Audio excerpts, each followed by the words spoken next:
Continuing with the first chapter on systematic prayer, in today's video I want to speak about faith. Faith is one of the key components of this system that I speak about and that Jesus seemed to have spoken about. And faith is one of the concepts that is true Christianity. Faith is Christianity. To have a faith. Quote-unquote faith. But faith in what, truly?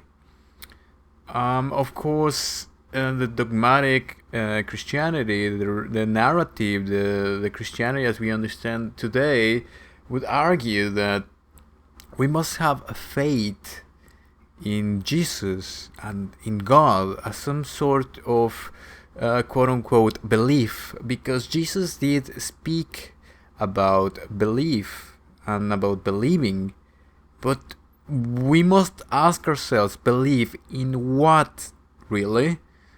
Most people think that this belief has to do with the belief in Jesus as him being the Son of God and believe in God.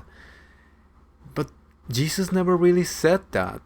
Jesus never asked to be acknowledged as Son of God, or he never asked for submission to him specifically. He did say you have to submit to the Father, you have to submit to the will of the Father.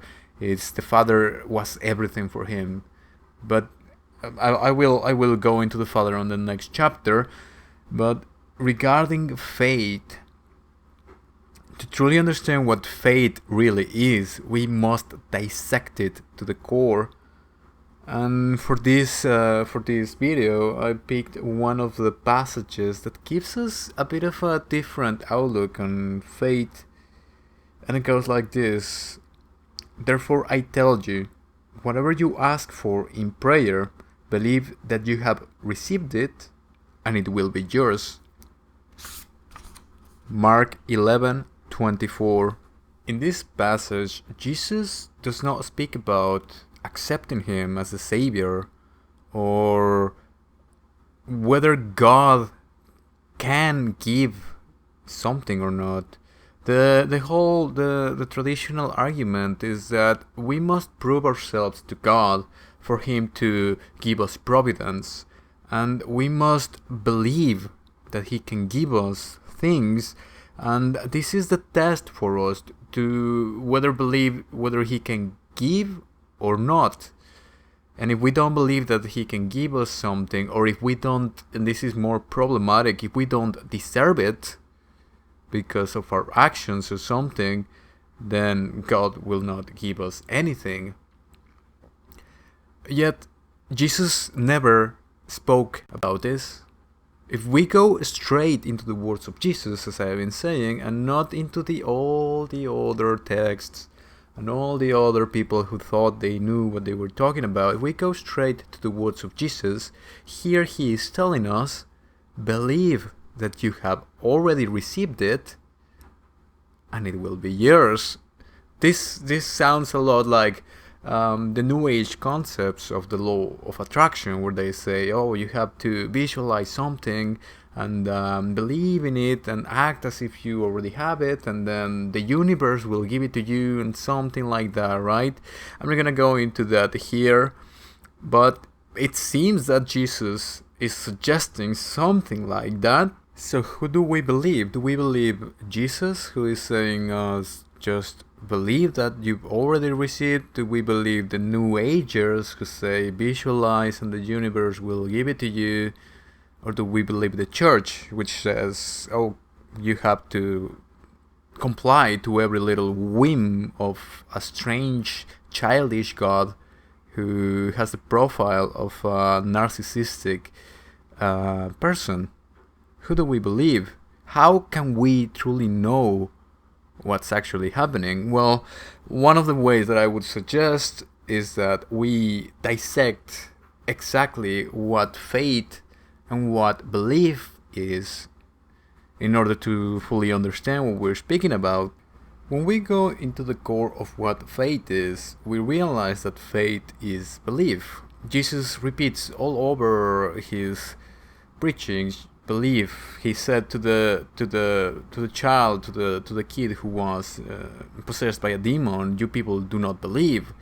How long am I gonna stay here?" He said, "You just believe. Anything is possible to the one who believes." So faith could be interchangeable with belief. Now, what is belief? As I said, he never said, "Believe in me, believe that I will save you," or something like that. He never said that. But he did say the thing that I just read: "Just believe you have already received." So if we go into belief, exactly what is belief? Let's just dissect it. It is an idea. What is an idea? Exactly what it is an idea. Try to define the concept of an idea. It's quite ironic because defining is an idea, is creating ideas in your mind. So what is an idea? It's a conception. Let's go to a more basic level. On a basic level, what is an idea? A thought. What is exactly? We could argue that it is a blurry set of images that pop into your mind about something. It could be anything. It could be a concept. It could be, in the case of prayer, in the case of trying to figure out and visualize, as the New Agers say, it's just a set of images that will represent a desired reality, something that you want to see in your life. In the case, Jesus was speaking about providence. So you can think about the people back then thinking about clothing and thinking about a God who could provide them with the means of having food. So they would go into their mind, visualize being this providence, visualize food, visualize the means to get whatever they want in the world, right? But at very basic level, it's a set of images. They can be that you don't see these images with your eyes. You see them with your mind. How is this possible? It's like a dream. It's a blurry set of images. It's smoke and mirrors. Perhaps this is why Jesus mentioned that the quote-unquote kingdom does not come with observation. Perhaps he is speaking about a different way to visualize. So this is belief. This is idea. This is an idea. But what is belief, really? Belief is to picture this idea as actualized in reality, because the core definition of a belief is to have this blurry set of images you have in your mind actualized in the real world. Whatever you want that you have not received yet, it's only in your mind. This is an alternate reality that you are creating in your mind of something that you want to see actualized in the world. It hasn't happened yet. The clothes and the food that the father is asking for his children is not real. It hasn't occurred. But he believes that soon, in reality, this will happen.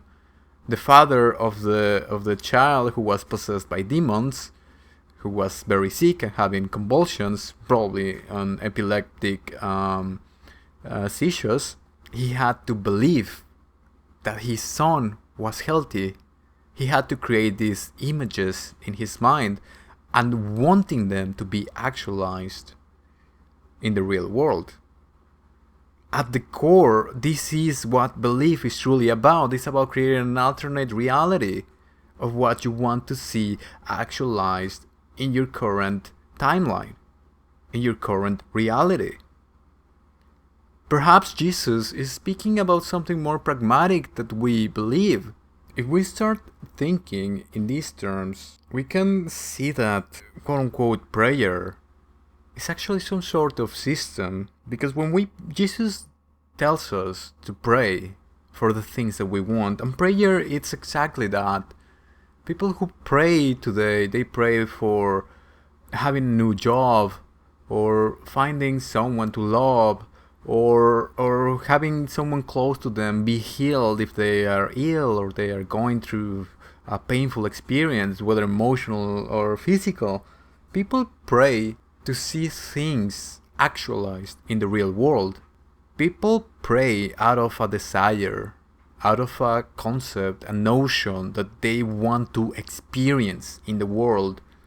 Now, when we think about a faith and the concept that we have in Christianity, Christianity sees God as some sort of humanoid being somewhere in the clouds, or some sort of conscious force that is someone, that is a person, or something like a person, and he is listening to each and every one of our prayers, and then he decides whether to give it to us or not.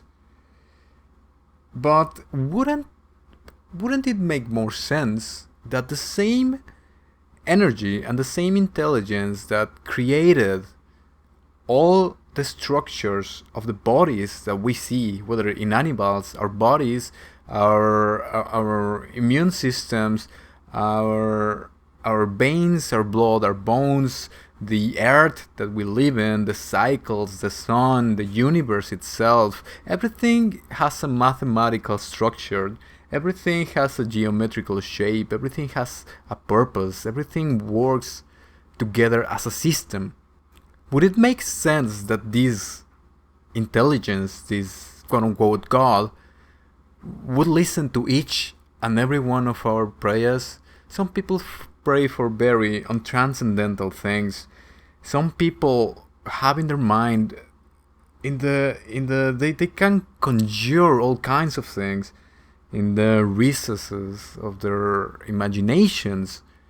Do you think God is really listening to all of this like a person? Wouldn't it make more sense that this intelligence created a system just like every other system that we can see with our eyes, whether you think about our reproductive systems, our life and death cycle systems, anything, everything is a system. Wouldn't it make more sense that the same intelligence created a system for providence?